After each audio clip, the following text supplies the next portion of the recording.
some journeys, the world will never understand. Journeys that are not taken to arrive somewhere quickly, but to remember something that was slowly forgotten along the way.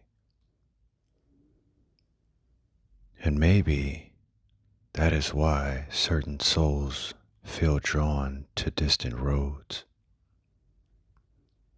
not because they are running from life, but because silence has begun calling them home.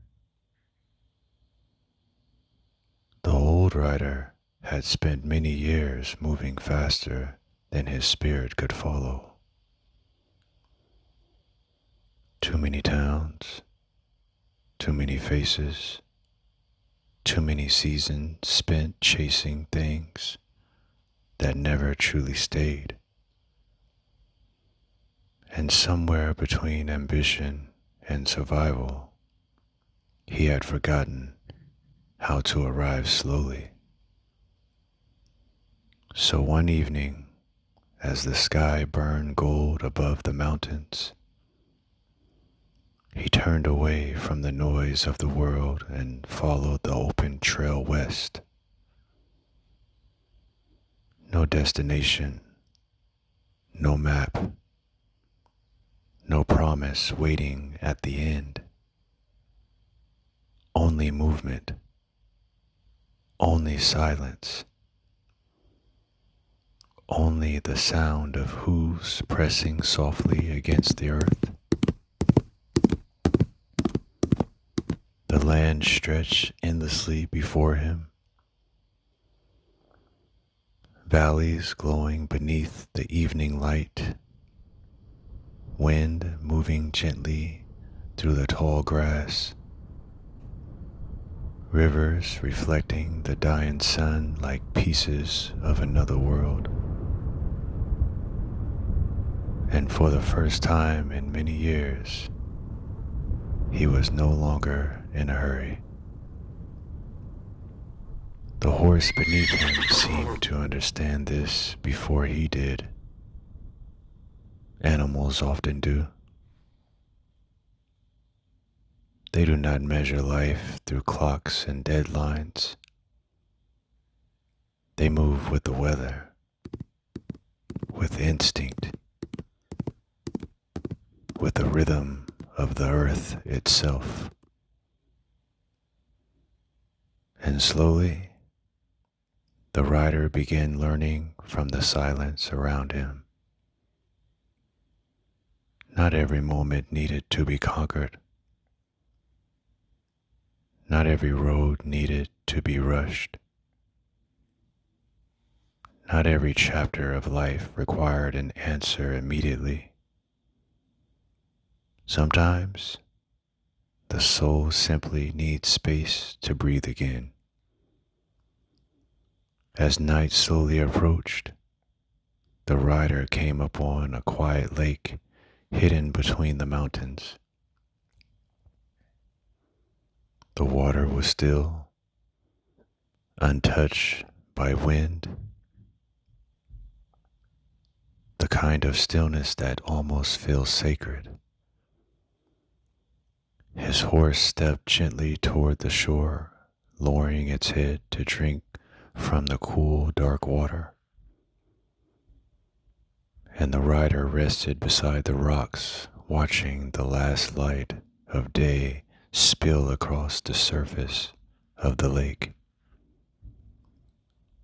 No voices, no cities, no demands. Only the sound of water touching the earth. And in that silence, something within him began to loosen.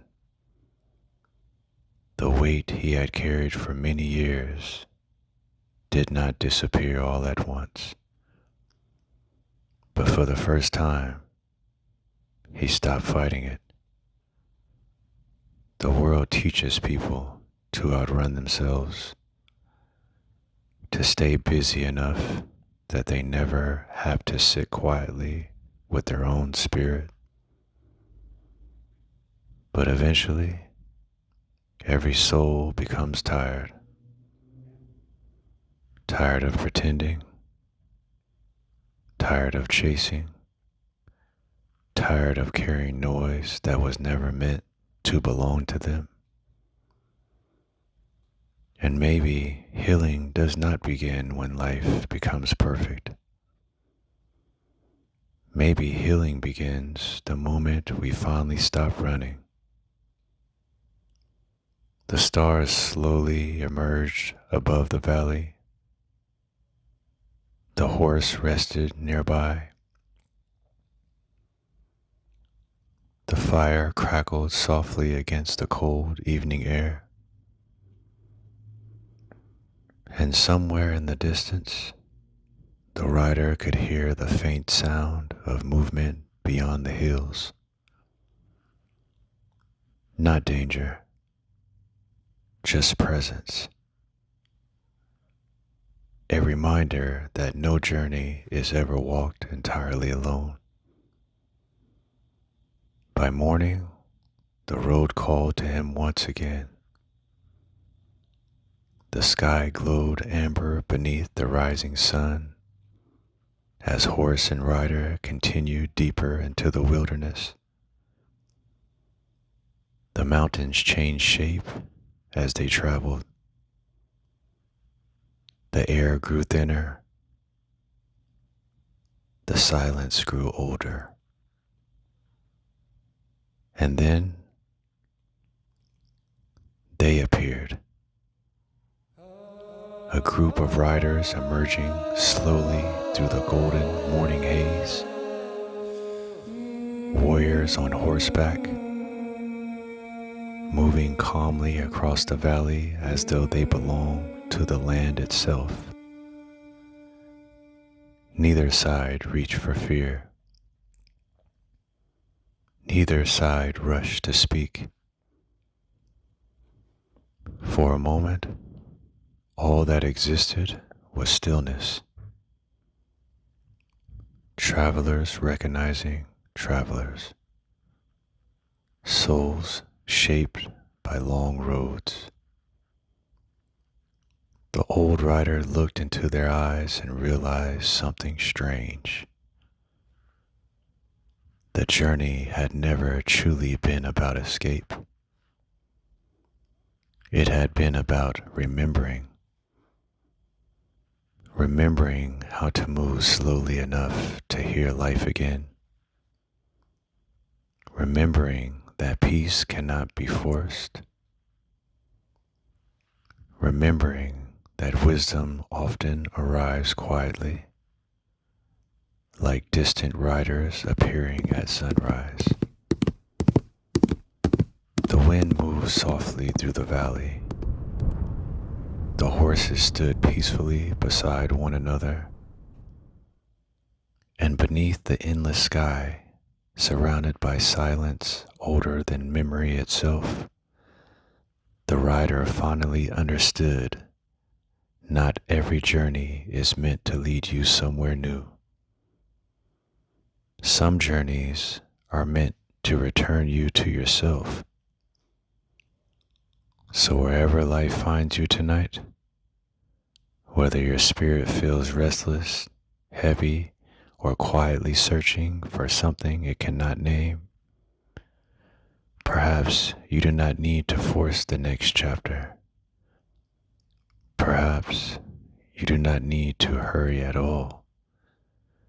Perhaps the soul already knows the way, and maybe the only thing left to do is arrive slowly. Take what you need and leave what you don't. The Unhurried Soul.